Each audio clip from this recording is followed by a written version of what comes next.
अब आगे जब ये बात शिव को पता चलती है कि पीछे वाली लड़की जिसे वह कोई ऐसी वैसी लड़की समझ रहा था अधिराज की वह उसकी बीवी है, तो वह हैरान था और सबसे बड़ी शौक तब हुई जब उसे यह पता चला कि वैभव की वह सिस्टर है।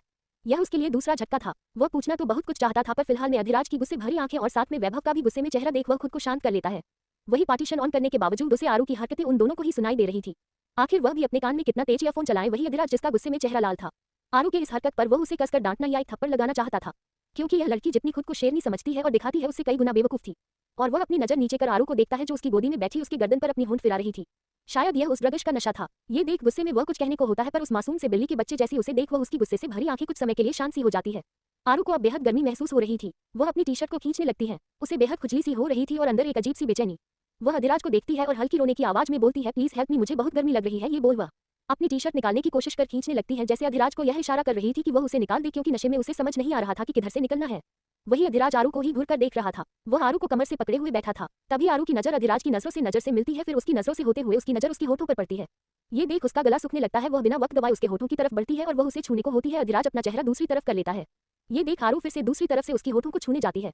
अधिराज फिर से अपना चेहरा दूसरी तरफ कर लेता है। ये देख आरू बेचैन सी उसके ऊपर और चढ़ उसका चेहरा पकड़ उसके होठों को पाने की कोशिश करने लगती है, पर अधिराज उसे कंधे से पकड़ खुद से दूर कर देता है।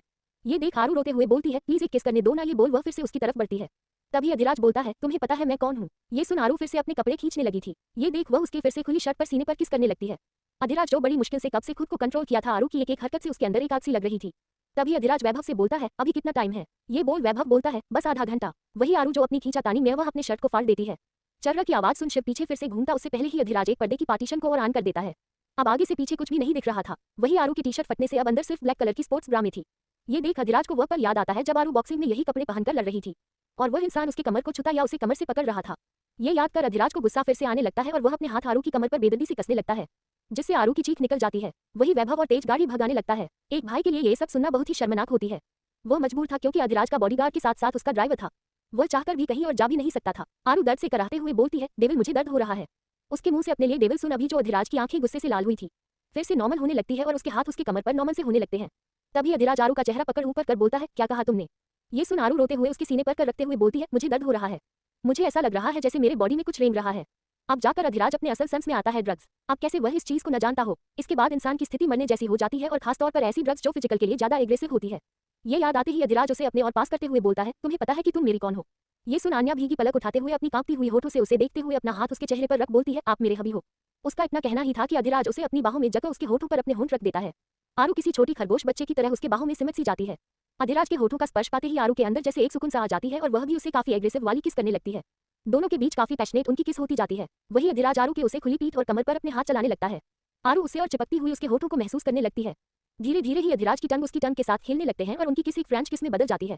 आरू को अब काफी ज्यादा सेटिस्फैक्शन मिल रहा था, पर उसकी बजाय जगती जा रही थी। वह शांत नहीं हो रही थी। वह अपने हाथ अधिराज की बॉडी पर चलाने लगती है और अपने हाथ उसकी बॉडी से चलाते हुए उसे नीचे की तरफ ले जाने लगती है।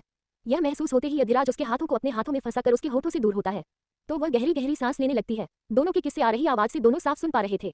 इन सब के दौरान वैभव की गाड़ी और स्पीड से चलने लगती है, जिसे महसूस कर शिव बोलता है, यार अभी मेरी उम्र ही क्या है जो तुम मुझे इन दो हंस प्रेमियों की वजह से मारना चाहते हो। अरे यार थोड़ा गाड़ी धीमी तो चलाओ। वैभव की गाड़ी 100 से भी ज्यादा थी। ये देख शिव की जान हालत में आ गई थी। वही आरू की बेताबी बढ़ती जाती है और वह अपने बचे कपड़े भी निकलने की कोशिश कर रही थी। ये देख अधिराज उसका हाथ पकड़ आरू का चेहरा हाथ में लेकर बोलता है, बस कुछ देर और उसके बाद तुम ठीक हो जाओगी। ये सुन आरू रोते हुए बोलती है, मुझे बहुत गर्मी हो रही है, मैं उन कमीनों को अपने हाथों से मारना चाहती हूँ जिसने मेरे साथ ही किया। ये सुन अधिराज उसे अपनी बाहों में जकड़ते हुए, सब ठीक हो जाएगा। ये सुन आरू अधिराज के सीने से लग जाती है और फिर से सिसकते हुए बोलती है, मुझे अजीब सा लग रहा है। ये बोल फिर से अपने हाथ उसकी बॉडी पर चलाने लगती है। ये देख वो उसे खुद से दूर करता है और अपनी शर्ट को रिमूव कर देता है। ये देख आरू उसके और पास जाती है। अधिराज सीट पर एक बटन प्रेस करता है जिससे वह सिर्फ थोड़ी और चौड़ी हो जाती है। अधिराज आरू को लेकर वहीं पर ले जाता है। आरू उसके सीने पर किस करने लगती है। धीरे धीरे उसके नाभि तक पहुंच जाती है। अधिराज से अब कंट्रोल नहीं होता, वह अपनी आंखें बंद कर लेता है। तभी उसे कुछ अजीब सा लगता है क्योंकि आरू रुक चुकी थी। ये देख वह अपनी आंखें खोलता है तो उसकी आंखें बड़ी और उसकी सांसें भारी हो जाती है। अधिराज तुरंत नीचे गिरे हुए अपने शर्ट को आरू की ऊपरी बॉडी में लपेट उसे खुद के नीचे कर देता है और आरू को देखते हुए गहरी गहरी सांस लगता है और बोलता है, क्यों मेरे पेशेंस का टेस्ट ले रही हो। आरू उस शर्ट को हटाने लगती है, पर अधिराज उसे वैसे पकड़े और झुककर आरू की गर्दन पर किस करने लगता है। यह महसूस होते ही अपने हाथ उसकी पीठ पर कस देती है। दरअसल आरू ने अपनी स्पोर्ट्स ब्रा को भी निकाल कर फेंक दिया था, जिससे अधिराज को उसकी अपर बॉडी साफ साफ देख चुका था। वही अधिराज से भी अब कंट्रोल नहीं होता और वह काफी ज्यादा अग्रेसिवली उसे किस करने लगता है और इस किस में उसके हाथ से शर्ट छूट जाते हैं, जिससे वह शर्ट उसके सीने से हट जाते हैं। अधिराज धीरे धीरे नीचे को बढ़ने को होता है, तभी गाड़ी एक जोर से ब्रेक से रुकती है, तो अधिराज अपने होश में आकर उस शर्ट को अपना चेहरा दूसरी तरफ कर उसे पहना देता है। आरू जिसे अब एक सुकून सा लग रहा था अधिराज के हट जाने पर, वह फिर से पागल सी हो जाती है। तभी अधिराज बिना वक्त गवाए फार्म हाउस के अंदर चला जाता है। वही शिव अपना चेहरा घुमा अधिराज को देखता है तो अधिराज को इस समय सिर्फ एक पैंट में देख उसकी अपर बॉडी खुली थी। ये देख शिव वैभव को खींचते हुए अधिराज की तरफ दिखाकर बोलता है, यार कितनी हॉट बॉडी है उसकी। ये सुनते ही वैभव की नजर भी अधिराज पर जाती है, फिर आरू पर जिसने अधिराज की शर्ट पहनी थी। ये देख वैभव के चेहरे में एक सुकून सा जाता है और वह अपना सिर कार से टिकाकर मन ही मन बोलता है, मुझे पता था अधिराज तुमसे ज्यादा मेरी बहन का कोई ख्याल नहीं रख सकता। तुम्हारा रूप दुनिया के लिए खतरनाक हो सकते हैं पर मेरी बहन के लिए नहीं। आज मुझे कोई अफसोस नहीं है, आज मेरी बहन की जिंदगी एक सही हाथों में है। वही आरू छटपटा रही थी, पर अधिराज उसे ले जाकर एक कमरे में उसे बिस्तर पर छोड़ देता है। आरू बिस्तर पर से उठकर खड़ी जाती है और पीछे से उसको गले लगा लेती है और अधिराज की खुली पीठ को किस करने लगती है। अधिराज आरू का एक हाथ से उसके हाथ को पकड़ता है जो उसके सीने पर था। फिर डेस्क से एक इंजेक्शन निकलता है और वह आरू को अपनी तरफ करता है। आरू उसके सीने पर किस करने लगती है। उस इंजेक्शन को फील कर आरू के कंधे से नीचे कर उसके हाथ में चुभा देता है और पूरी सिरिंज डाल देता है।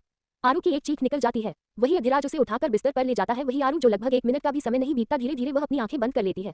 वही अधिराज जो उसके बगल में था उसे कंबल ओढ़ाते हुए उसके चेहरे को पकड़ देख बोलता है, चाहता तो तुम्हें आज ही अपना बना सकता था, पर इस बेहोशी में नहीं पूरे होशोहवास में तुम्हें अपनाऊंगा। फिर उसके माथे को चूम बोलता है, तब तक मैं जरा उन लोगों को देख लूं जिन्होंने तुम्हारे साथ यह हरकत करने की कोशिश की। यह सब बोलते हुए उसकी आंखें बेहद लाल थी। एपिसोड 97 आरू ने मारा अधिराज को थप्पड़। अधिराज की गुस्सा और हैवानियत।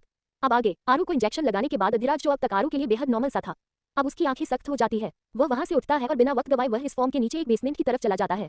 वह वहां का दरवाजा खोलता है तो वहां पर वैभव और शिव पहले से ही मौजूद थे और कुछ गार्ड भी थे। शिव अपनी आदत के अनुसार वहीं पर बैठ चने को चबाए जा रहा था। वही वैभव जिसका चेहरा थोड़ा गंभीर था, वह भी चाहता था आरू के साथ ऐसा करने वाले हरकत को उन्हें सजा दी जाए, पर अधिराज का सजा उसे बिल्कुल नहीं पसंद था। वही अधिराज जब वहां पर जाता है तो वहां पर वह चारों लड़के वही जमीन पर अजीब हालत में पड़े थे। उनकी शर्ट के कपड़े फटे हुए थे, देखकर ही समझ आ रहा था कि उनकी क्या स्थिति की गई है। वही आरू अपने सामने अधिराज को देख उन्हें कोई मौत का यमराज दिखाई दे रहा था। उनमें से एक लड़का बोलता है, सर हमें छोड़ दीजिए, हमसे गलती हो गई। ये सुन अधिराज जाकर चेयर पर बैठ अपने पैरों से जोर से वार करते हुए उसके चेहरे को दबाते हुए बोलता है, अगर मैंने उसे नहीं बचाया होता तो तुम सब उसके साथ क्या करते। ये सुनते ही वह सभी काम से जाते हैं। तभी अधिराज की तेज और गुर्राती आवाज आती है, मैं तुमसे कुछ पूछा, तुम क्या करते। ये सुनते ही वह लड़का डरते हुए, सर हमें कहा गया था ये सब करने के लिए।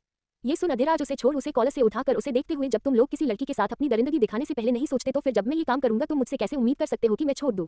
ये बोल उसके मुंह पर जोर जोर से वार करने लगता है। इसी लड़के ने उसे आरू को अपनी गोद में टांगा था। उसे वह मंजर याद आता है। ये सोच वह अपना आपा खोने लगता है। उसके बार बार हाथ से मुंह के मारने से वह लड़का मुंह से खून फेंक देता है, जिसे देखा वैभव आंखें बंद कर बोलता है, अधिराज। वह इतना ही बोलता है कि अधिराज जोर से चिल्लाता है, get out of here right now. उसके इतनी तेज आवाज से वैभव डर कर 2 कदम पीछे हो जाता है। वही शिव जो अब तक मस्ती में था वह भी गंभीर होकर बैठ जाता है। तभी वैभव एक बार फिर हिम्मत कर बोला, अधिराज कुछ हुआ तो नहीं ना, सब ठीक है, छोड़ दो उसे, इतनी सजा उनके लिए काफी है। ये सुन अधिराज उस लड़के को पकड़कर वहीं पर पटक देता है, जिससे उस लड़के के मुंह से चीख निकल जाती है। अधिराज जाकर वैभव का कॉलर पकड़कर बोलता है, अगर तुम्हें पता चलता कि तुम्हारी बहन को किसी ने बेदर्दी से गलत जगह छुआ है, यदि तुम्हें पता चला कि तुम्हारी बहन को किसी ने बेहद दरिद्र तरीके से उसे तड़पा तड़पा कर उसके साथ गलत किया है, मोलेस्ट किया है, तो तुम उसके साथ क्या करते। वैभव के अंदर अधिराज के कहते कहते ही उसके अंदर गुस्सा उमड़ता जाता है। तभी अधिराज कहता है, अगर तुम्हें तुम्हारी बहन कहीं बीच सड़क पर मिलती तो वह इतना ही बोल पाता है, तब तक उसे लगातार गोली चलने की आवाज आती है। ये सुनते ही अधिराज उसे छोड़ जोर जोर से हंसने लगता है और हंसते हंसते जाकर वही चेयर पर बैठ जाता है। सामने देखता है तो वहां पर चारों की मौत हो चुकी थी। ये देख वैभव के हाथों से उसकी बंदूक छुटकर गिर जाती है और वह लड़खड़ाकर पीछे दीवार से जा लगता है। हमेशा से शायद ऐसा ही होता आया था। वैभव कभी भी इन सब चीजों में नहीं था, पर अधिराज उसे अपनी बातों से मैनिपुलेट करके ही वह अपना सारा काम करवाता था, और आज भी कुछ ऐसा ही हुआ था। वही वैभव अधिराज को देखते हुए बिना किसी भाव के, तुमने फिर से मेरे साथ ऐसा किया, माइंड गेम खेल, मेरे हाथ से खून करवाया। ये सुनते ही अधिराज अपने गार्ड को इशारा कर बोलता है, इन सभी को ठिकाने लगा दो, और फिर वैभव की तरफ जाते हुए शिव को कुछ इशारा कर बिना वैभव की बात सुन सीटी बजाते हुए वहां से निकल जाता है। वही वैभव की आंखें हल्के नम हो जाती है। ये देख शिव उसके पास जाता है और उसके कंधे पर हाथ रखता है तो वैभव उसे देखता है तो शिव उसके सामने पना मोबाइल कर देता है और वह उसे फोन में दिखाता है। जो न जाने कितनी लड़कियां थी, ये वो लड़कियां थी जिनका रेप और मर्डर हो चुका था। वैभव ना समझी में शिव को देखता है तो शिव बताता है, अभी तुमने जिसको मारा यह वह इंसान है जिन्होंने आज तक 12 लड़कियों का रेप कर उन्हें बेदर्दी से मारकर फेंक दिया है, पर बड़े घराने की वजह से पुलिस भी इनका कुछ नहीं कर पाई, तो इस हिसाब से तुमने एक पुण्य का काम किया है। ये सुन वैभव शिव को देखता है क्योंकि शिव एक डिटेक्टिव था। इसके बहुत राज थे पर वह कभी भी गलत इन्फॉर्मेशन नहीं देता था। ये सुन वैभव अपनी आंखें बंद कर देता है। अधिराज जब उन सभी को पकड़ता है तभी शिव को उन चारों का जन्म कुंडली तक निकलने को बोल दिया था। शिव जो उसके साथ कार में ही था, वह बैठे बैठे ही अपने सोर्सेज के थ्रू इतना कुछ पता करवा चुका था। वही वैभव जिसकी स्थिति कुछ ठीक नहीं थी, अचानक उसके फोन पर कॉल आता है। वह घबराहट में अपने फोन उठाता है तो उसे पर सौम्या का कॉल था। सौम्या कुछ बोल पाती तभी वैभव बोलता है, मुझे तुमसे मिलना है, ये बोल वह कॉल कट कर देता है। वहीं दूसरी तरफ अधिराज अपने कमरे में जाता है तो वहां पर आरू को वैसे ही सोता पाता है जैसे छोड़कर गया था। अंदर जाकर दरवाजा चिपका वह अपने पेंट की जेब में हाथ डाले उसे देखने लगता है। उसे देखते देखते ही उसकी नजर उसकी बॉडी पर जाती है, जो शर्ट के जल्दी जल्दी पहनाने से भी उसकी बॉडी पर शर्ट अच्छे से बटन नहीं बंद हुए थे, जिससे उसकी बॉडी उसमें से झांक रही थी। ये देख उसके सामने फिर से वो पला जाता जब कार में उसने आरू को बिना किसी कपड़ों के देखा था। ये देख उसके अंदर एक गर्मी में सी होने लगती है और वह अपने जेब में कुछ ढूंढने लगता है और ढूंढते हुए वह बालकनी में जाकर फिर से सिगरेट पीने लगता है। न जाने कितनी उसने सिगरेट ऐसे ही पीते हुए खुद को रिलैक्स करने के लिए कर दिया था। लगभग 1 घंटे बाद जब खुद को नॉर्मल करता है और आरू के पास जाकर उसके बगल में लेट जाता है और लेटकर वह उसे कमर से पकड़ खुद के ऊपर खींचकर उसे बाहों में कस लेता है। उसके बावजूद आरू की भीनी भीनी खुशबू और उसके बॉडी को अपनी बॉडी पर महसूस कर सकता था, पर अब तक वह खुद को कंट्रोल कर चुका था और आंखें बंद कर लेता है। वहीं दूसरी तरफ 1 घंटे बाद वैभव सौम्या के घर के बाहर खड़ा था। वही सौम्या बालकनी में खड़ी होकर वैभव का ही इंतजार कर रही थी। फोन पर वैभव की घबराहट भरी आवाज सुन उसे मना नहीं कर पाई थी। क्योंकि उसे अब उसकी चिंता होने लगी थी। और जैसे ही वैभव की गाड़ी रुकती देखती है तो वह जाने के लिए पीछे मुड़ती है, तभी उसे वहां पर पूनम जी दिखाई देती है। ये देख वह 2 कदम पीछे होकर सकपका जाती है। पूनम जी एक बार घड़ी का टाइम देखती है जो रात के 2 बजे रहे थे। प्यास लगने की वजह से वह उठी थी और अचानक सौम्या को बाहर जाते देख वह उससे पूछती है, कहाँ जा रही हो रात को बाहर? वह भी इतनी रात को? सौम्या अपने हाथों को अपने ही हाथों से ही रगड़ने लगती है और वह हकलाते हुए बोलती है, वह बाहर मिलने आया है। वह इतना ही कहती है कि पूनम भी कहती है, जाओ पर जल्दी आ जाना। ये बोल वह किचन में चली जाती है। यह देख सौम्या हैरान थी, पर अभी उसे वैभव की चिंता थी जो बिना वक्त गए वह बाहर निकल जाती है। पूनम मन ही मन में बोलती है, सब ठीक हो, क्योंकि वह भी जानती थी कि वैभव कोई ऐसा वैसा लड़का नहीं है, जरूर कुछ बात है। और दूसरी बात, वह सौम्या की माँ थी, माँ अपने बच्चों को हाव भाव देखकर ही समझ जाती है। सौम्या बाहर वैभव को कार के अंदर ही देखती है तो वह कार का दरवाजा खटखटाती है तो वैभव डोर खोलकर उसे अंदर खींच लेता है। ये देख सौम्या उससे कुछ पूछती पर वैभव उसे अपनी बाहों में भर अपने ऊपर खींच वही कार की सीट को पीछे कर आंखें बंद कर लेता है और बस इतना ही कहता है, मुझे सुकून से सोने दो। वहीं दूसरी तरफ प्रीत का भी नींद उड़ चुका था। हालांकि वैभव ने सभी से आरू के बारे में बता दिया था कि वह अधिराज के साथ है और राजावत फैमिली को भी कि वो सुबह तक आ जाएगी। पर प्रीता की आंखों के सामने उस इंसान की आंखें, उसकी करीब आना, उसे छूना, यह सभी याद आ रहा था। वह मन ही मन में बोलती है, ऐसे कैसे कोई मेरे करीब आ सकता है? कौन हो तुम? क्या मेरे साथ कोई खेल खेल रहा है? मुझे वह आंखें कुछ जानी पहचानी सी लग रही थी। ये सोच सोच उसका दिमाग खराब हो रहा था। फिर खुद को कंबल में समेटते हुए बोलती है, पर मैं ऐसे कैसे किसी से अट्रैक्ट हो सकती हूँ? मैं तो किसी और से प्यार करती हूँ। ये सब सोचते हुए उसकी आंखों में आंसू की बूंद गिर जाती है। फिर सोने की कोशिश करती है। ऐसे ही धीरे धीरे सभी की आंखों की नींद पूरी होती है। और अगला दिन आता है जब आरू की नींद खुलती है। आरू खुद से ही मन में बोलती है, मैं कब से अपने से उठने लगी। ये बोल जमाए लेकर उठती है। तभी उसकी नजर घड़ी पर जाती है जो दिन की 11 बजे बज रहे थे। ये देख जोर से चिल्लाती है। 11 वह उठने की होती है कि उसे कुछ अजीब सा लगता है और नीचे देखी है तो उसने किसी के शर्ट पहने थे और सबसे बड़ी बात, वह चारों तरफ देखती है तो वह कहीं और आई हुई थी। ये देख कहीं ना कहीं उसके अंदर थोड़ी सी घबराहट आ जाती है। पर कुछ सोच है, वह धीरे से बैग से उतरती है। तभी उसे वहां पर एक बैग के कोने पर बैग दिखता है। वो देखती है तो उसे पर एक चीख लगा था, नहाकर तैयार होकर बाहर आओ। पढ़ते ही आरू का मुंह बन जाता है। वो खुद से बोलती है, मुझे इस तरह का ऑर्डर एक ही इंसान दे सकता है। ये सोच वॉशरूम चली जाती है। वॉशरूम में नहाते वक्त खुद को याद करने की कोशिश कर रही थी कि वह यहाँ कैसे है। तभी उसे याद आता है कि उसे किसी ने नशा की दवा दी थी। फिर कुछ लड़के थे जो उसके साथ बदतमीजी कर रहे थे। उसे एहसास होता है कि उसे महसूस हुआ था कि वह अपने देवल के एहसास समझ जाती है और मन ही मन सोचती, किसने किया है मेरे साथ? जिसने भी किया है मैं उसे छोड़ूंगी नहीं, मुझे पक्का मोनिका ने की होगी। फिर गुस्से में खुद से ही कहती है, अब मैं तुम्हें बताऊंगी मोनिका की नशीली दवा क्या होती है। वही आरू नहाकर तैयार होकर बाहर आती है तो घर देखती है। ये घर भी काफी दूर तक फैला हुआ था। हालांकि राजावत घर से छोटा ही था, पर इसे और घरों की तुलना में छोटा नहीं कहा जा सकता था। आरू नीचे आती है तो उसकी पायल की आवाज उस पूरी घर में गूंज सी जाती है। वही वहां पर नौकर जो साफ सफाई कर रहे थे, वह किसी की पायल की आवाज सुन और नजरें उठाकर देखते हैं। आयु को देख वह सभी उसे ही देखने लगते हैं। ग्रीन रंग की लॉन्ग सूट, चूड़ीदार पजामा और उसे पर दुपट्टा जिसको एक साइड लिया हुआ था। बालों में पानी अभी भी टपक रहे थे जो बेहद लंबे उसके कमर तक आ रहे थे। पानी के भीगने से उसकी हल्की हल्की पीठ भीग गई थी। नहाने से चेहरा बेहद धमक रहा था, बेहद खूबसूरत लग रही थी। वह मुस्कुराते हुए नीचे आ रही थी। सभी उसे एकटक देख रहे थे, पर सभी के मन में एक ही बात चल रही थी कि आज ये कौन सी नई लड़की है। वही वहां पर काम कर रहे लोग जो उसकी खूबसूरती में डूबे हुए थे। तभी वहां की मेड जो देखने में लगभग 30 साल की होगी, वह उसे देख थोड़ी जलन भरी भाव से अपने बगल में काम कर रही लड़की से बोलती है, देख रही हो, लगता है फिर से बॉस ने एक रात का बकरा बनाया। पर यह क्या अभी तक क्या क्या कर रही है? अब तक तो बॉस के उठने से पहले ही सभी के सभी यहाँ से चली जाती थी। वही आरू जो नीचे आ रही थी, उसे यह आवाज सुनाई देती है तो उसके कदम रुक जाते हैं और बेहद धीमे कदम से आते हुए उस लड़की के पास जाते हुए बोलती है, क्या कहा अभी तुमने? कौन आता है यहाँ पर? वो लड़की आरू को अजीब नजर से देखते हुए, वही जैसे तुम आई हो वैसे ही सब कोई आता है। आरू, एक्सक्यूज मी, तुम्हारे कहने का मतलब क्या है कि हर कोई यहाँ आता है? यहाँ पर डेविल के साथ और भी लड़की आती है क्या? डेविल शब्द सुन सभी एक दूसरे को देखने लगते हैं। हर किसी को इतना तो पता चल गया था कि डेविल जरूर अधिराज को ही कहा जा रहा होगा। आरू थोड़ी तेज आवाज में, मैं कुछ पूछ रही हूँ, मुझे बताओ यहाँ कौन सी लड़की और क्यों आती है? ये सुन वह लड़की जिसका नाम उषा था उसे देख बोलती है, एक फार्म हाउस में आखिर एक अकेले आदमी के पास एक लड़की क्यों आती है? अभी हमें तुम्हें बताना पड़ेगा। ये सुनते ही आरू का गुस्सा सांतवे आसमान पर पहुंच जाता है। वह बोली, जरूर थी, पर इतनी नहीं इन लड़कियों के कहने का मतलब ना समझ पाए। वह गुस्से में उसे उंगली दिखाते हुए, आंटी अगर मुझे पता चला कि तुमने झूठ बोला है तो इसी हाल में तुम्हें उल्टा लटका कर पानी में डुबा डुबा कर मारूंगी, इतना याद रखना। ये सुन वह एक पल के लिए काम सी जाती है, पर कुछ सोच वह आरू को देख बोलती है, खुद की औकात पहले देखो।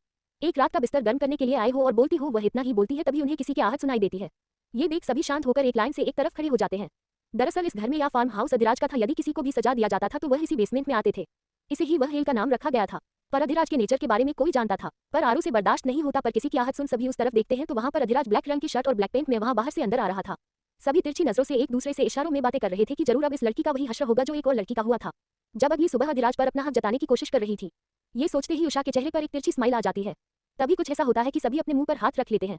अधिराज आरू को गुस्से में देख रहा था और उसका हाथ चेहरा थोड़ा झुका हुआ था क्योंकि अधिराज के अंदर आते ही आरू अधिराज के गाल पर एक जोर से चांटा मारा था जिसे अधिराज का गाल झुक गया था। एपिसोड 98, प्रीता की इन्वेस्टिगेशन, आरू का झूठ बोलना। अब आगे सभी के सभी का मुंह खुला रह जाता है। जब आरू ने अधिराज को थप्पड़ लगाया था, सभी डरे सहमे अधिराज को देख रहे थे जो गुस्से में आरू को ही देख रहा था। ये देख कुछ लोग तो आरू की सलामती की दुआ कर रहे थे, तो कुछ लोग ये देखने के लिए तैयार थे कि आगे क्या होने वाला है। अधिराज अपना सिर उठाकर आरू को देख अपनी दांत पीसते हुए गुस्से में बोलता है, लगता है कि तुम भूल गई हो कि मैं कौन हूँ। अब तुम्हें मेरा डर खत्म हो चुका है। उसकी ऐसी भारी आवाज सुन वहां पर सभी लोग सहम जाते हैं। वही आरू उंगली दिखाकर आंसू भरी आंखों से कहती है, और आप भी भूल गए हैं कि मैं कौन हूँ? मैं आरू गिरवाल हूँ जो किसी से नहीं डरती। उसकी ऐसी जिद भरी आवाज सुन अधिराज गुस्से में उसकी तरफ एक कदम आगे बढ़ाते हुए, तुम्हारी हिम्मत कैसे हुई मुझे थप्पड़ मारने की? वही आरू अपने कदम पीछे लेकर उसके शो पीस को उठाकर वही जमीन पर पटक देती है। सभी की आंखें और बड़ी हो जाती है। अधिराज ये देखकर फिर से एक कदम आगे बढ़ाता है तो आरू फिर से पीछे से पॉट लेकर फिर से पटकती है। अधिराज जितनी कदम उसकी तरफ बढ़ाता वह उतना ही गुस्सा अपना सामान ऊपर उतारती। ये देख कुछ ही देर में पूरे हॉल में सारे सामान टूटे फूटे पड़े हुए थे। ये देख अधिराज अपने कदम रोक लेता है। वही उषा जो थी वह देखकर बोलती है, आज ये लड़की जिंदा नहीं बचेगी। खुद तो एक स्लट है और औकात अपनी ऐसी दिखा रही है जैसे उनकी बीवी हो। वही अधिराज अपने कदम रोक लेता है और आयु को देखता है जो आंसू भरी आंखों से उसे ही घूरे जा रही थी। तभी वह अपने कदम फिर से बढ़ता कि आरू वही डाइनिंग टेबल पर अधिराज का जो लैपटॉप रखा हुआ था उसे उठा लेती है।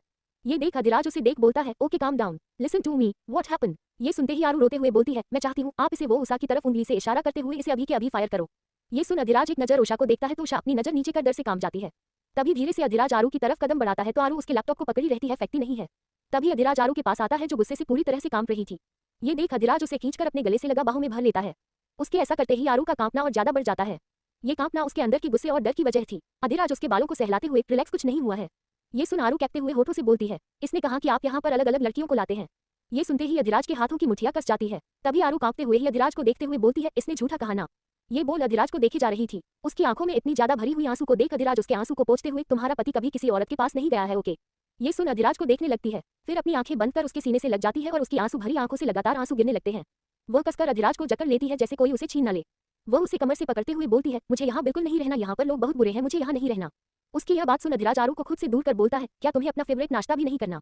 ये सुन आरू अधिराज को देखती है तो अधिराज उसके चेहरे को थोड़ा रिलैक्स देख वह उसे खुद से दूर कर उसके माथे को चुमता है और उसे चेयर पर बैठाता है और धीरे से अपना लैपटॉप एक साइड रख मन ही मन एक गहरी सांस लेता है। वही जानता था कि उसके लैपटॉप में कितनी ज्यादा जरूरी चीज थी जो शायद आज आरू के गुस्से का शिकार होने वाली थी। वही घर के सभी मेड नौकर सभी के सभी सौंप थे। ये हो क्या रहा है। इस राक्षस को जो किसी की ऊंची आवाज भी बर्दाश्त नहीं होती थी वह किसी के हाथों का थप्पड़ खा गया। उसके बावजूद यह इतनी शांत और ये लड़की है कौन, ये सभी के दिमाग में चल रहा था। वही अधिराज उसके पास बैठ उसे अपने गोद में बैठा लेता है और फिर सामने रखी डिश को खोलता है तो अपनी फेवरेट डिश देख छोले भटूरे देख वह खुश होकर अधिराज के गाल पर किस करते हुए बोलती है, हाँ भी मुझे ये बहुत पसंद है, आपको कैसे पता चला कि यह मुझे अच्छा लगता है। ये सुन अधिराज टिश्यू पेपर को उठाकर उसके सूख चुके आंखों के आंसुओं को पोंछते हुए बोलता है, अब अपनी बीवी के बारे में मैं नहीं जानूंगा तो किसके बारे में जानूंगा। ये बात उसने थोड़ी तेज आवाज में बोली थी जिसे घर के सारे लोग सुन सके। ये सुन आरू सब कुछ भूल छोले भटूरे पर टूट पड़ती है और यहाँ तक कि वही ये नहीं देखती कि अधिराज खा रहा है या नहीं। अभी कुछ देर पहले क्या हुआ क्या नहीं वह तो जैसे सब कुछ भूल चुकी थी। पर वही अधिराज अपना सर टेढ़ा कर उस मेड को देखता है जो आरू के हबी कहने पर ही इतना तो समझ गई थी कि जरूर होना हो बॉस की वाइफ है। अब उसके कदम भी जमीन पर नहीं पड़ रहे थे तभी दो गार्ड आते हैं और उसे खींचकर वहां से लेकर चले जाते हैं। वही आरू अपनी तिरछी नजरों से उसे जाते हुए देख रही थी और उसकी पकड़ अधिराज पर कश्ती जा रही थी। आरू दिन पर दिन अधिराज के प्रति हद से ज्यादा पॉजेसिव होती जा रही थी जो उसकी मासूमियत के साथ साथ उसके अंदर गुस्सा भी बेहिसाब पनप रहा था। ये कहा जाए कि जो लड़की मासूमियत और मस्ती करने वाली है वह जब गुस्सा आता है तो वह खुद को कंट्रोल नहीं कर पा रही थी। वही जब उस लड़की ने उसे यह कहा कि अधिराज नई नई लड़कियों के साथ यहाँ आता है और वही उसे राधिका की बातें भी याद आती है जो अभी बहुत पुरानी नहीं थी जिसमें उन्होंने अधिराज को किसी और के पास जाने को कहा था। शायद यही वजह था कि उसका गुस्सा अपने आप ही में नहीं रहता है और वह चीजों को तोड़फोड़ कर अपना गुस्सा कम कर रही थी। वह अधिराज पर अपना हक समझती थी। अधिराज का ये कहना कि उसका पति किसी भी औरत के पास नहीं जाता है यह उसके लिए एक सुकून था क्योंकि पति शब्द मतलब शादी के बाद। वही आरू जब सब कुछ खा लेती है तो उसकी नजर अधिराज पर पड़ती है जो सिर्फ उसे ही देख रहा था और समझने की कोशिश कर रहा था। तभी आरू एक लंबी ढकार लेते हुए अधिराज से बोलती है, मेरा हो गया। ये बोल वह सामने देखती है फिर अधिराज को देख बोली, आपने खाया। ये सुन अधिराज उसे देखकर बोलता है, खाया नहीं पर प्यास लगी है। ये सुन अधिराज को पानी का इशारा करती है पर अधिराज उसके भीगी बाल जो अब तक सूख चुके थे उसमें हाथ रख उस पर अपने होंठ रख देता है और उसे बड़े ही प्यार से किस करने लगता है। लगभग 5 मिनट की किस के बाद जब आरू कांपने लगती है तो वह उसे छोड़ता है। तभी अधिराज उठकर बोलता है, चलो मैं तुम्हें घर छोड़ देता हूँ। तभी आरू आगे नहीं बढ़ती। ये देख अधिराज पीछे देखता है तो आरू अपने हाथ फैला देती है। ये देख अधिराज मन ही मन बोलता है, लगता है कि मैं सच में एक बच्ची पाल रखी है। ये बोल वह आरू को अपनी बाहों में ब्राइडल स्टाइल उठाकर उसे बाहर लेकर चला जाता है। वही कार में एकदम सन्नाटा था। अधिराज की बाहों में इस समय आरू थी। गाड़ी एक दूसरा ड्राइवर चला रहा था। तभी अधिराज आरू को देखते हुए बोलता है, आज तुम्हें इतना गुस्सा क्यों आया और तुम यदि मेरा लैपटॉप तोड़ दी होती तो। ये सुन आरू अपना चेहरा ऊपर कर अधिराज को देख बोलती है, क्या मैं आपको इतनी पागल दिखती हूँ जो मैं आपका लैपटॉप तोड़ दूंगा। ये सुन अधिराज उसे घूरता है और उसे देख बोलता है, और तुम्हें मुझे थप्पड़ क्यों मारा है इसका जवाब है। ये सुनते ही आरू उसे किसी बिल्ली के बच्चे की तरह और कसकर चिपक जाती है और उसके गर्दन में अपना चेहरा छुपाते हुए बोलती है, मैंने कब मारा। मेरी इतनी मजाल जो मैं अधिराज सिंह राजावत उर्फ देवल पर हाथ उठाऊं। आरू के सफेद झूठ पर अधिराज सिर्फ चुप रहने के अलावा कुछ नहीं कर पाया और वह खुद से ही मन में बोलता है, अधिराज तैयार हो जाओ अपनी बीवी से पीटने को, क्योंकि तुम्हारी बीवी तो इतनी इनोसेंट है कि वह तुम्हें मारकर अगले ही पर भूल जाएगी और तुम कुछ ना कर सकोगे। वहीं दूसरी तरफ एक बड़े से बिल्डिंग के अंदर एक आदमी चेयर पर बैठे अपनी आंखें बंद कर अपने चेयर को हल्के हल्के मूव कर रहा था। तभी उस केबिन का दरवाजा खुलता है और उसके अंदर एक करीब 27 साल का लड़का अंदर आता है जिसका नाम आरव था। उस चेयर पर बैठा हुआ शख्स बिना आंखें खोल ही बोलता है, अगर काम की बात ना हो तो यहाँ से दफा हो जाना। ये सुनते ही वह थोड़ा हकलाते हुए, सर आपने मुझे जो इन्फॉर्मेशन कलेक्ट करने के लिए बोला था वह मैंने कर लिया है। ये सुन वह इंसान अपनी आंखें खोल सामने वाले इंसान को देखता है तो वह इंसान उसके सामने वह एक फाइल कर देता है। वह उस फाइल को खोलता है तो उस पर एक लड़की की बड़ी ही प्यारी सी तस्वीर होती है जिस पर नाम लिखा था प्रीत राजावत। वही जैसे जैसे वह उस फाइल को पते जा रहा था उसके चेहरे पर एक इविल स्माइल आती जा रही थी। वहाँ प्रीता की फोटो को खींचकर अपने हाथों में लिए बोलता है, हमें नहीं पता था जो मेरे रातों की नींदों को इस तरह से चुरा लेगा वह मेरी दुश्मन की बहन निकलेगी। पर यह खेल तो और भी ज्यादा इंटरेस्टिंग होता जा रहा है। अब मुझे तुम्हारे उस भाई को झुकाने का जरिया मिल चुका है मिस प्रीता राजावत। ये बोल वह शख्स जो कोई और नहीं विश्वा राजपूत था वह चेयर पर टिक प्रीता को देख मुस्कुराए जा रहा था।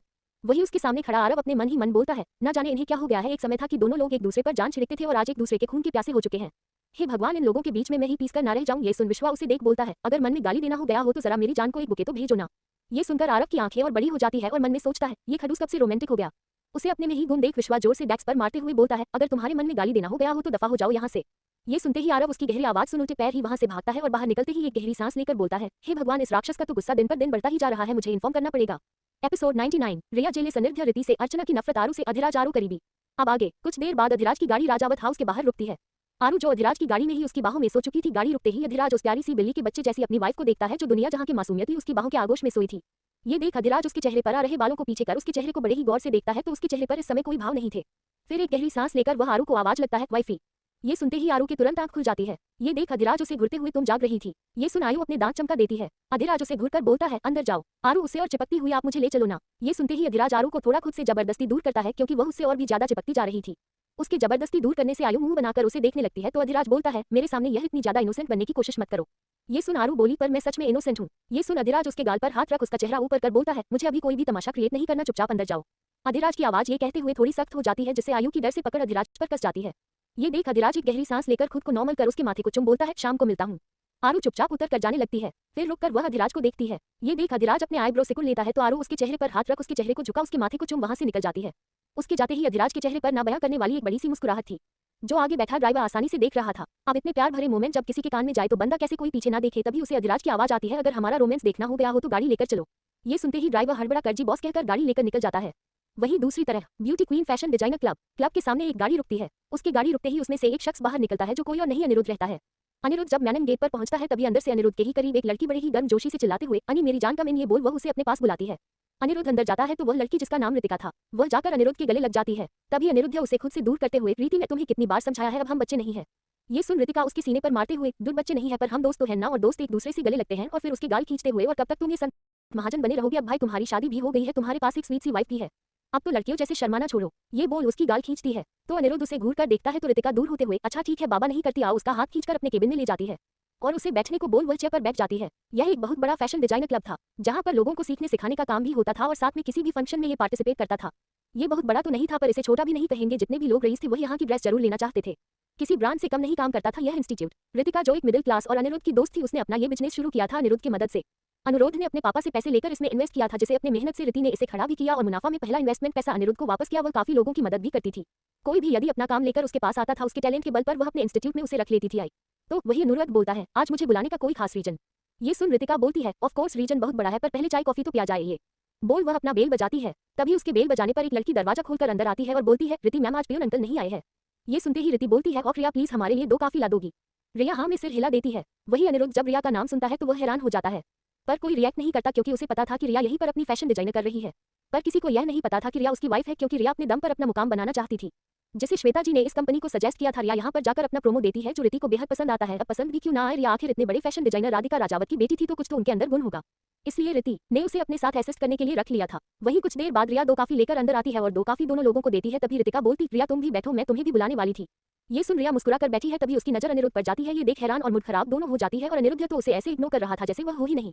तभी रिति बोलती है, अनिरुद्ध मैंने तुम्हें इसलिए यहाँ बुलाया क्योंकि दिसंबर में हमारा जो इस साल का लास्ट कंपटीशन होने वाला है उसमें मैं भाग लेना चाहती हूँ। ये सुन अनिरुद्ध उसे देख बोलता है, तो इसमें मैं तुम्हारी क्या मदद कर सकता हूँ। ये सुन रितिका उसका हाथ पकड़ते हुए, अनि प्लीज ना, तुझे तो पता है ना ये बहुत बड़ा पार्टिसिपेट है, देख सारी मेहनत मेरी रहेगी, मैं कहीं से कोई चीटिंग भी नहीं कर रही हूँ, बस प्लीज मुझे इस फंक्शन में जाने का कार्ड दिलवा। तू तो राजावत कॉर्पोरेशन से कनेक्ट है ना, तो इतना तो मैं तेरी जान पहचान का फायदा तो उठा ही सकती हूँ ना। सिर्फ उन लोगों की नजर में मेरी भी इस कंपनी की प्रोग्रेस को ला दो ताकि वह लोग मेरी भी काम को एक बार देखे। अगर मैं उनकी नजर में आ जाती हूँ तो मैं 100% अपना प्लस दूंगी। ये सुन अनिरुद्ध उसे घूरते हुए, तू मुझे रिश्वत दे रही हो। ये सुन रिति हंसते हुए कहती है, तू जो कहे तेरे लिए सब कुछ। रितिका भी कम खूबसूरत नहीं थी, खूबसूरती में बेहिसाब सुंदर थी। उसका रंग गेहुआ जरूर था पर उसके कपड़े के फैशन सेंस से ही उसकी खूबसूरती और निखरती थी। वही रिया तो कब से उन दोनों के हाथों को ही घुरे जा रही थी जो दोनों पकड़कर हंस बोलकर बात कर रहे थे। ये देख रिया अपने मन में बोलती है, कैरेक्टरलेस आदमी खुद को बहुत ज्यादा संत महाजन बताता है और देखो कैसे चिपक कर बैठा हुआ है। रिया की जलन कहे या कुछ और, उस अनजान अनिरुद्ध तो रिया को पूरी तरह से इग्नोर कर सिर्फ रिति की बातों में था। जब देखता है कि वह इतनी ज्यादा रिक्वेस्ट कर रही है तो वह बोलता है, अच्छा ठीक है, मेरी आज मीटिंग है राजावत से, उसका क्या प्रोसेस है मैं देखता हूँ, अगर कुछ कर सकता हूँ तो करूँगा, अगर नहीं हुआ तो मुझसे ज्यादा उम्मीद मत करना। ये सुन रितिका खुशी से उठती है और जाकर अनिरुद्ध के लगभग ऊपर कूदते हुए उसकी गाल पर किसकर बोलती है, थैंक यू मेरी जान। वही रिया का तो पारा ही हाई हो जाता है और वह वहां से तुरंत निकल जाती है। ये देख रितिका को ख्याल आता है और वह अजीब तरह से देख बोलती है, इसे क्या हुआ। ये सुन अनिरुद्ध उसे कमर से पकड़ मेज पर बैठाते हुए, जान किसी भी इंसान के सामने ऐसी पागलों जैसे हरकत करोगी तो वह तुम्हें काटने वाला बंदरिया ही समझेगी ना। अपने लिए बंदरिया सुन रीति एक मुक्का बनाते हुए बोलती है, मैं तेरा नाक फोड़ दूंगी अगर तूने मुझे फिर से बंदरिया बोला तो। दोनों ही हंसने लगते हैं। कांच के पारदर्शी होने से बाहर से रिया उन दोनों को इतनी हंसते खिलखिलाते देख रही थी। ये देख उसकी आंखों से आंसू आ जाता है और बोलती है, मेरी जिंदगी को बर्बाद कर मेरी जिंदगी से प्यार छीनकर इतना खुश कैसे रह सकता हो। मैं तुम्हें कभी खुश नहीं रहने दूंगी, तुम देख लेना। उसके आंखों से आंसू आ जाता है। इस बात से अनजान की शायद उसे भी जलन हो रही है। वहीं दूसरी तरफ आरू जब राजावत हाउस में कदम रखती है, सामने देख दौड़कर जाकर रचना जी के गले लग जाती है। रचना भी उसे अपनी बाहों में भर लेती है। वही ये देख सभी के चेहरे पर एक मुस्कान थी। तभी वह जाकर अमित जी की भी गले लग जाती है। आज अपने परिवार के सभी लोगों को आया देख उसके चेहरे पर एक बड़ी सी मुस्कान आ जाती है। वह हंसती हुई बोलती है, आप सब यहाँ पर। ये सुन रचना जी उसके चेहरे पर हाथ रखते हुए, अब मेरी बच्ची ने इतनी बड़ी ट्रॉफी जीती है तो क्या हम उससे मिलने भी नहीं आ सकते। ये सुनते ही आरू अपने सिर पर मारते हुए, अरे हाँ मैं तो भूल ही गई थी कि मैंने तो कल ट्रॉफी जीता है। तभी उसे कुछ याद आता है और वह अपने सर पकड़ कर बोलती है, हाय मेरा ट्रॉफी कहाँ गया। ये सुनते ही बरखा उसके सिर पर मारते हुए, अगर यही ध्यान पहले दिया होता। टेंशन ना ले, मैंने रख दिया है। ये सुन आरू खुश हो जाती है। तभी दादी जी मुंह बनाते हुए, भाई जमाना ही कितना अलग हो गया है, कोई मुझसे भी आकर मिलता गले। अरे भाई मैं भी खुश हूँ कि मेरी घर की इकलौती बहू को इतनी बड़ी ट्रॉफी मिली है। ये सुनते ही आयु तुरंत उठकर जाती है और दादी की गले लग जाती है। दादी उसके सर को चूमते हुए, आप ऐसे ही आगे बढ़ते रहो। तभी उसकी नजर रचना पर जाती है जो उसे घूर रही थी। ये देख आरू सोचने लगती है कि अभी तो मेरी माँ इतनी खुश थी, अब इन्हें क्या हुआ। तभी उसकी नजर बरखा पर जाती है जो उसे घूर कर कुछ इशारा कर रही थी। उसके इशारे को समझते ही वह दादी के पैरों को छू देती है। ये देख तो दादी और गदगद हो जाती है। तभी वह लगभग सभी के पैरों को छूती है, सिर्फ राधिका को छोड़कर। यह चीज देख रचना बोलती है, आप शायद किसी का पैर छूना भूल चुकी है। ये सुनते ही आरू विक्रम जी के पास बैठ उन्हें पकड़ते हुए बोलती है, पापा आपको पता है जो लोग बुरे होते हैं ना उनसे बहुत दूर रहना चाहिए। ये सुन राधिका जी उसे घूरने लगती है। वही डोर पर खड़ी शिल्पा अर्चना से बोलती है, देख रही हो ना कितनी बदतमीज लड़की है। तुम्हें जल्द से जल्द इस घर में अपनी जगह बनानी होगी और यदि तुमने भाभी को मना लिया तो फिर इस लड़की को यहाँ से जाने से कोई नहीं रोक सकता। ये सुन अर्चना जो गुस्से में हाथ बांधी थी वह किचन में चली जाती है और सभी के लिए चाय देते हुए और देख नाटक करते हुए बोलती है, ओ आरू मैंने तुम्हें देखा नहीं। वैसे तो ये काम एक घर की बहू करना चाहिए और घर की बहू तो बाहर के कामों में लगी है। उसकी यह टोंट वहां पर बैठी रचना को बिल्कुल भी अच्छी नहीं लगती। तभी आरू की आवाज आती है, वह क्या है ना दीदी, अगर घर में काम करने वाले इतने काम वाली हो, आई मीन इतने लोग हो तो फिर घर की बहू को राज करना चाहिए है ना पापा। ये बोल विक्रम जी को पकड़ लेती है तो विक्रम जी हंसते हुए, हाँ हाँ क्यों नहीं। ये देख अर्चना तिलमिला जाती है। तभी आरू चारों तरफ देखते हुए, मेरे यार नहीं दिख रहे हैं, कहाँ है वह सब। तभी अजीत जी बोलते हैं, वह सभी अपने कमरे में है, तुम्हारा कब से इंतजार कर रहे हैं, ना जाने तुम कहाँ चली गई थी। ये सुन आरू उठते हुए, मैं अपने चीगूजों से मिलकर आती हूँ। ये बोल वह जाने लगती है। अचानक सोफा की टक्कर से वह गिरने को होती है। तभी सबकी एक साथ बोले, आराम से। वही आरू उठते हुए धीरे से राधिका के पैरों को छूकर वहां से दौड़ते हुए निकल जाती है। ये देख राधिका के चेहरे पर स्माइल आ जाती है। एपिसोड 100, मैं अपने पति को किसी के साथ शेयर नहीं कर सकती। अब आगे आरू दौड़कर प्रीता के कमरे में जाती है तो वहां पर सारे के सारे बैठे हुए थे। दरअसल इन सभी का अड्डा ज्यादातर प्रीता का ही रूम होता था। वहां जाकर देखती है तो सभी चुपचाप बैठे हुए थे। ये देख वह एक बार चारों तरफ देखती है, क्या सच में तुम सब मेरे ही यार हो। आरू की आवाज सुन सभी उसकी तरफ देखते हैं और सभी के सभी लगभग उसके ऊपर कूद जाते हैं। उसके ऊपर कूदने से आरू की चीख निकल जाती है और सब उसमें झपट्टा मारकर उसे विश करने लगते हैं। ये देख आरू खुद को छुड़ाते हुए, अरे कमीनों छोड़ो मेरी जान लेकर तुम लोग मेरी अर्थी पर अपनी जश्न मनाओगे। क्यों तुम लोग मुझे मारने पर तुले हो। वही बरखा वहां आती है और नीचे हाल में इनकी चीख सुनकर कोई भी नहीं उठता, क्योंकि हर कोई जानते हैं कि इन चारों को कितना भी इनके ऊपर अपने ज्ञान का भंडार फोड़ दूं पर इन सब पर कोई फर्क नहीं पड़ने वाला था। वही प्रियांशु सभी को खींचते हुए बोलता है, हटो, क्या तुम सब मेरी जान को मारना चाहते हो क्या। ये बोल सभी को खींचकर हटाता है और आरू को कसकर गले लगाते हुए बोलता है, आरू आरू मेरी जान मैं बहुत खुश हूँ। तभी सभी एक साथ बैठते हैं और वही प्रीता बोलती है, रुको मैं तुम सबके लिए कुछ लेकर आती हूँ। वह अपनी अलमीरा खोलती है और उसमें से कुछ स्नैक्स के पैकेट लाकर लगभग बैग पर फेंक देती है, जिसे सब अपने अपने पसंद का लपक पड़ते हैं। ये देख प्रीता और बरखा दोनों नागवारी में सिर हिलाते हैं और उन तीनों के बीच में जाकर बैठ जाते हैं। सभी एक एक पैकेट अपना कुरकुरे लेकर खाते हैं। तभी श्रुति बोलती है, वैसे अब क्या सोचा है। ये सुन आरू के चेहरे पर एक डेविल स्माइल आ जाती है। आरू बोलती है, सोचा तो बहुत कुछ है, बस तू देखते जा। फिर वह प्रीता को और बरखा को विश करते हुए बोलती है, और मेरी दोनों डांसर आप दोनों को भी बहुत बहुत धन्यवाद कि आपने मेरा सर गर्व से ऊंचा किया। ये सुन दोनों के दोनों ही सिर झुकाते हुए जी दादी अम्मा। ये सुन सभी खिलखिलाकर हंसने लगते हैं। तभी प्रियांशु बोलता है, यार सौम्या को कॉल कर से उससे बात नहीं हुई है, उसका तो कुछ आता पता ही नहीं है। सभी तुरंत सौम्या को कॉल लगाते हैं। सौम्या जो इस समय किचन में थी, उसका कॉल पूनम जी उठाती है। तो इधर से सब एक साथ, नमस्ते आंटी। पूनम जी बोलती है, नमस्ते बेटा, आपके दोस्त किचन में है, मैं देकर आती हूँ। ये सुन आरू मुंह बनाते हुए, आपको क्या लगता है माँ हम आपसे बात नहीं करना चाहते। ये सुन पूनम बोलती है, हाँ हाँ हम जानते हैं कि आपको हमसे कितनी बातें करनी है। ये बोल और सौम्या को दे देती है। सौम्या जो इस समय लंच में रोटी बना रही थी, वह अपने सामने फोन रख बात करते हुए बोलती है, क्या हुआ, कॉल क्यों किया है। ये सभी सौम्या को देखते हैं तो बरखा उसे देखते हुए बोली, क्या बात है, रात भर सोई नहीं हो क्या, तुम्हारी आंखें काफी लाल दिख रही है। ये सुनते ही सौम्या के हाथ रुक जाते हैं। उसे अपनी और वैभव की पिछली रात याद आती है, जिसमें कि वैभव उसे बुलाकर गाड़ी में लेकर उसे लेट गया था। रात भर सौम्या इस चिंता में थी कि आखिर उसे हुआ क्या है। वही वैभव उसे कसकर पकड़े उसके सीने पर रख सोने की कोशिश कर रहा था और सो भी गया था। पर सौम्या के दिल की धड़कन बड़ी हुई थी। एक तो उसकी चिंता थी कि आखिर हुआ क्या है जो वैभव बात नहीं रहा था, और दूसरी बात की वैभव की ऐसी करीबी से वह विचलित कर रही थी। हर लड़कों का जैसे अपने अंदर एक कंट्रोल इमोशंस होता है, वैसे ही लड़कियों के अंदर भी होता है, पर लड़कियों में पावर इतनी ज्यादा होती है कि वह खुद को कंट्रोल करने की क्षमता हद से ज्यादा होती है। पर वह रात भर इसी परेशानी में नहीं सोई कि वैभव को हुआ क्या है। उसे किसी सोच में गुम देख आरू बोलती है, मैडम मेरे भैया की याद में इतना भी ना खो जाओ कि तुम्हारी रोटी ही जल जाए। ये सुन सौम्या को अचानक याद आता है और सच में उसकी रोटी जलने के कगार पर थी। वह तुरंत उतारती है। ये देख सभी उसके चेहरे के एक्सप्रेशन देखकर हंसने लगते हैं। तभी सभी उसे उसके डांस की बधाई देते हैं। तभी प्रियांशु बोलता है, वैसे आरू तुमने अभी तक भाई का कार्ड यूज नहीं किया है, तो क्या कहती हो चले शाम को मस्ती करें। ये सुन आरू कुछ सोचते हुए, हाँ हाँ क्यों नहीं, लेकिन मैं ज्यादा खर्च नहीं करूंगी, मेरा पति मेहनत से कमाता है, तो हम लोग इस तरह थोड़ी ना उड़ा दे। ये सुन सभी उसे घूरने लगते हैं तो वह हड़बड़ाकर बोलती है, अरे तुम सबसे ज्यादा थोड़ी ना, मेरे पति इंपॉर्टेंट है, खूब मस्ती करेंगे। ये सुन सभी उसे गले लगा लेते हैं। तभी सौम्या बोलती है, यार मेरा मूड नहीं है। ये सुन सभी एक साथ बोलते हैं, तुम्हारा मूड ही कब रहता है, हम तुम्हारा मूड बना देंगे। ये सुन सौम्या नगावारी में सिर हिला देती है क्योंकि वह जानती थी इसके यह पागल दोस्त वह कितनी भी बीमार रहे उसको उठाकर लेकर चले जाते हैं तो मूड की क्या ही छोड़ेंगे। तभी प्रियांशु बोलता है, चल शिवम को भी बता देता हूँ, नहीं तो फिर लड़कियों के जैसे रोएगा कि हमने उसे बताया नहीं। सभी अपना प्लान बना चुके थे। वही नीचे अर्चना के रूम में अर्चना अपने कमरे में अपना सब सामान रेडी कर रही थी। वही शिल्पा उसके कमरे में आते हुए बोलती है, क्या सोचा है तुमने? ये सुन अर्चना उन्हें देखते हुए, क्या? ये सुन शिल्पा बोलती है, तुमने क्या सोचा है, अधिराज को कैसे काबू करोगी? ये सुन अर्चना एक मुस्कुराहट के साथ बोली, इसमें काबू का क्या करना है बुआ? अधिराज किसी एक लड़की पर टिक ही नहीं सकते क्योंकि मैं ऐसी थी जिसके साथ उन्होंने इतना लंबा रिलेशन रखा। और रही बात अधिराज को जो चीज बिल्कुल नहीं पसंद या यूं कहा जाए उन्हें नफरत है, वही चीज वह लड़की करती है। आखिर कितने दिन तक वो बर्दाश्त करेंगे? पर सब देखते जाए। और रही बात, मैं भी अपने कॉलेज पर ध्यान देना चाहती हूँ। और रही बात अधिराज की, तो वह चाहे या ना चाहे उन्हें मेरे पास आना ही पड़ेगा। ये बोल वह वॉशरूम चली जाती है। ये देख शिल्पा पूछती है, कितनी मुश्किल से इस लड़की को मैं काबू में की थी ताकि यह अधिराज को काबू करे, और यदि अधिराज काबू में आ गया तो सब कुछ मेरे हाथ में रहेगा। और उसने किया भी, पर यह बीच में अधिराज का चले जाना सारा खेल बिगाड़ दिया। मुझे कुछ तो करना होगा। वही मॉल में शाम के वक्त सभी के सभी वहां पहुंचकर अपनी शॉपिंग में पूरी तरह से मगन थे। जिसे जो समझ आ रहा था वह उठाकर बास्केट में डाले जा रहा था। ये देख बरखा प्रीता से बोलती है, इतने बड़े मॉल में ये सभी सामान ऐसे उठा रहे हैं जैसे कि कोई 10 रुपए की चीज हो। ये सुन प्रीता बोलती है, तुम्हें पता है आयु के पास जो कार्ड है उसकी लिमिट क्या है? ये सुन बरखा ना में सिर हिलाती है तो प्रीता बोलती है, बस समझ लो कि तुम ये कार्ड पूरी की पूरी मॉल भी खरीद लेगी ना, उससे भी ज्यादा उसमें बैलेंस है। शायद इसी का सब फायदा उठा रहे हैं, पर इन्हें यह नहीं पता कि उनकी यह करने के बाद खुद भाई या मॉम इन्हें छोड़ने वाले नहीं है। ये सुन बरखा बोलती है, यार ये पीट जाए इससे पहले हम इन्हें मना कर दे। प्रीता बोलती है, मैं कोशिश करके देख लिया है, तुम कोशिश करके देख लो। बरखा जाकर प्रियांशु से बोलती है, प्रियांशु बस भी करो, कितनी शॉपिंग कर रहे हो? ये सुनते ही प्रियांशु उसके सामने एक सूट करते हुए देखा, बोला, देखा तेरे लेवल का सूट है, जैसा तुझे पसंद है, ये कलर तेरे पर जमेगा। ये बोल बरखा कुछ बोलती उससे पहले उस बकेट में रख लेता है। परेशान सिर्फ प्रीता और बरखा नहीं थे, परेशान तो वहां का मैनेजर और स्टाफ भी थे। अब इतनी महंगी ड्रेस को यह ऐसे उठा रहे थे जैसे नीचे गिरी माचिस की तीली हो। तभी एक स्टाफ आते हुए, मैं सर पहले आप इतने का बिल करवा लीजिए, उसके बाद ही आप सामान उठा सकते हैं। ये सुनते ही आरू बोली, तुम्हें कोई प्रॉब्लम, हमें खरीदने दो। तभी शिवम बोलता है, आरू देख यह मेरे पर कैसे लगेगा ये। आरू उसे एक फ्लाइंग किस देते हुए एकदम झक्कास, पर बार बार स्टाफ के रोकने से वह सभी चीज से जाते हैं। तभी मैनेजर बोलता है, अब आप सभी लोग पहले इसका बिलिंग करवा लीजिए, उसके बाद ही आप सभी और भी चीज खरीद सकते हैं। ये सुन सौम्या बोलती है, बस करो तुम लोग, चलो जितनी भी सामान थी उसकी बिलिंग होने लगती है। बिलिंग में आरू पूछती है, मैनेजर कितना हुआ आपका बिल? ये सुन मैनेजर बोलता है, आप सभी का बिल 10,05,09 रुपए हुआ है। ये सुनते ही आरू की जोर से चीख निकल जाती है, -10 लाख। ये सुनते ही मैनेजर उसे घूरते हुए, जी हाँ 10 लाख। तभी प्रियांशु आरू के पसीने पोंछते हुए, बेबी डोंट वरी, तुम्हारे पास जो कार्ड है ना वह इस आदमी को भी खरीद सकती है, और कहाँ तुम 10 लाख के लिए रो रही हो? भूलो मत तुम कौन हो। ये बोल वह उससे कार्ड मांगता है। ये सुनकर आरू खुश हो जाती है और बड़े ही एरोगेंस से बोलती है, लीजिए मैनेजर साहब ये कार्ड। मैनेजर जब कार्ड देखता है तो बड़ा ही खुश हो जाता है क्योंकि कार्ड कोई ऐसी वैसी कार्ड नहीं थी। वह, ठीक है, आप अपना इसमें नंबर डालकर कार्ड को स्वाइप करिए। ये सुनते ही आरू जो बड़ी सी स्माइल लिए वहां पर दाग दिख रही थी, धीरे धीरे उसके मुंह बंद हो जाते हैं। उसके ऐसा करते ही सभी उसके पास आ जाते हैं। तभी श्रुति जो अब तक शॉपिंग करके वापस आ चुकी थी, जो बिलिंग को देख रही थी, वह आरू को हिलाते हुए, तुझे नंबर तो पता है ना? ये सुन आरू अजीब तरह से हंसती है। तभी प्रियांशु उसे घूरते हुए, तुझे कार्ड का नंबर तो पता है ना? ये सुन आरू हंसते हुए ही ना में सिर हिलाती है। तभी सभी जोर से चिल्लाते हैं, क्या? कुछ देर बाद आरू अपना सिर पकड़े नीचे मुंह किए बैठी थी और सभी उसके सामने बैठे उसे बस घूरे जा रहे थे। और उन सभी को वहां का मैनेजर घूरते हुए बोलता है, आज मेरा जितना भी तुम सभी ने सामान देखने के चक्कर में सामान का कबाड़ा किया है उसे भी सही करोगे, और पूरे लास्ट नाइट तक ड्यूटी, उसके बाद ही मैं तुम सभी को जाने दूंगा। वह अपना फरमान सुनाते हुए वहां से चला जाता है और सभी आरू को घूर रहे थे। आरू मुंह बनाते हुए बोली, यार मुझे क्या पता कार्ड में नंबर की भी जरूरत पड़ती है। ये सुन बस घूरने के अलावा कोई कुछ कर नहीं सकता था। तभी सौम्या बोलती है, अच्छा बस करो, हो गई ना उससे गलती, आरू तू कॉल लगा मतलब अपने हस्बैंड को। ये सुनते ही आरू खुश हो जाती है, पर तभी उसे याद आता है कि उसका मोबाइल तो उसके पास है ही नहीं। अब तो और भी ज्यादा सभी को गुस्सा आने लगता है। तभी बरखा बोलती है, रुक मैं भाई को कॉल करती हूँ।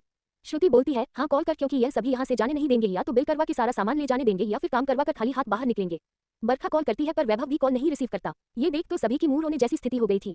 तभी प्रीता सोफे पर बैठते हुए रोने जैसा मुंह बनाकर बोलती है, आदित्य भाई भी यहाँ नहीं है, नहीं तो वही हमारी मदद कर सकते थे। प्रियांशु का कार्ड पहले से ही छिन चुका था और प्रीता और श्रेया दोनों ही अपने कार्ड को नहीं लाए हुए थे, और नहीं सौम्या के पास इतना पैसा था और न ही बरखा के पास। वही शिवम को सब ढूंढने लगते हैं जो कहीं गायब था। ये देख सभी उसे खोजने लगते हैं। तभी शिवम वहां पर हौंसते हुए भाग कर आता है और वहां बैठते हुए बोलता है, आयु तेरा तो पति गया। ये सुनते ही सभी उसे घूर कर बोलते हैं, क्या बकबका रहा है? तभी शिवम बोलता है, तेरे पति को कोई ले गया। ये सुनते ही आरू उसके मुंह पर मुक्का जड़ते हुए बोलती है, यहाँ इतनी टेंशन में तुझे मजाक सोच रहा है? ये सुन शिवम अपने मोबाइल को ऑन कर उन सबको एक वीडियो दिखाता है जिसे देख सबकी आंखें बड़ी हो जाती है। आरू का तो वही गुस्से में आंखें ही लाल हो जाती है। तभी आयु बोलती है, कहाँ है वह? ये सुनते ही शिवम ऊपर इशारा करता है तो आरू तुरंत उठकर दौड़ते हुए ऊपर जाती है। आयु को इतने गुस्से में देख सभी उसके पीछे भागते हैं और उन सभी को भागते देख यहाँ तक कि स्टाफ और मैनेजर भी ऊपर की तरफ भागते हैं। ऊपर एक प्राइवेट रूम में जहाँ पर अधिराज, प्रीतम और वैभव तीनों ही एक मीटिंग कर रहे थे और सामने 2-3 लोग और थे। एक लड़की जिसकी उम्र यही करीब 27 से 28 साल होगी, देखने में अच्छी खासी ग्लैमरस थी, जो मीटिंग के दौरान वह अधिराज की गोद में बैठ उसके चेहरे को सहलाते हुए बोलती है, मीटिंग तो हमारी हो गई, उसके बाद का क्या ख्याल है? इन सब के बीच में शिवम जो ऊपर टेंशन में दौड़ रहा था कि यह सब उसे ही पढ़कर बिल करवाएंगे, उसे जब यह नजारा दिखता है विंडो से तो वह शॉक्ड हो जाता है। फिर कुछ सोच वह रिकॉर्डिंग कर आरू को दिखाता है। वही अधिराज मुस्कुराते हुए, मिसेज मौर्य मेरे हिसाब से मैंने डील में यह नहीं लिखा है कि आपको मेरे इतने क्लोज जाना है। ये सुन स्वीटी उसके गर्दन पर हाथ फेरते हुए, पर हमने तो सुना है आपको जो कोई अप्रोच करता है आप उसे खुद से दूर नहीं करते। वही प्रीतम तो मजे में सब कुछ देख रहा था क्योंकि उसके बगल में वैभव गुस्से में जल रहा था और अधिराज को घुरे जा रहा था। अचानक जोर से डोर खुलता है। सभी उस तरफ देखते हैं तो वहां पर कुछ लोग को देख वह लड़की जिसका नाम स्वीटी मौर्य था, वह उसे देख गुस्से में बोलती है, तुम सब कौन हो और ऐसे कैसे प्राइवेट स्वीट में आ सकते हो? वही अधिराज और वैभव प्रीतम जो सामने लोगों को देखकर हैरान भी थे। तभी उनके बीच से आरू आते हुए, तुम किसी की प्राइवेट चीज पर अपना हक जमा सकती हो और हम तुम्हारे प्राइवेट स्वीट में भी नहीं आ सकते। भूतनी अपने लिए भूतनी शब्द सुन स्वीटी गुस्से में, बेवकूफ लड़की अपनी जबान संभाल के बात करो। ये सुन आरू उसे ऊपर से नीचे देखते हुए, सूखी हड्डी देखने से लग रहा है जैसे मांस भी ना चढ़ा हो। चेहरा मेकअप से भग है फिर भी तू चुड़ैल ही लग रही है और तुझे यहाँ रोमांस की सोच रही है। अधिराज आरू को देखकर हैरान था पर अब आरू की बातें सुनकर उसे हंसी आ रही थी। आए तभी एक आदमी उठकर बोलते हुए, कैसी बकवास कर रही हो तुम, तुम्हारी हिम्मत भी कैसे हुई इसे ऐसे बोलने की। ये सुन आरू उसे ऊपर से नीचे देखते हुए, ओ तेरे की तू कौन है बे जो बीच में लंगड़े आम की तरह टपक रहा है।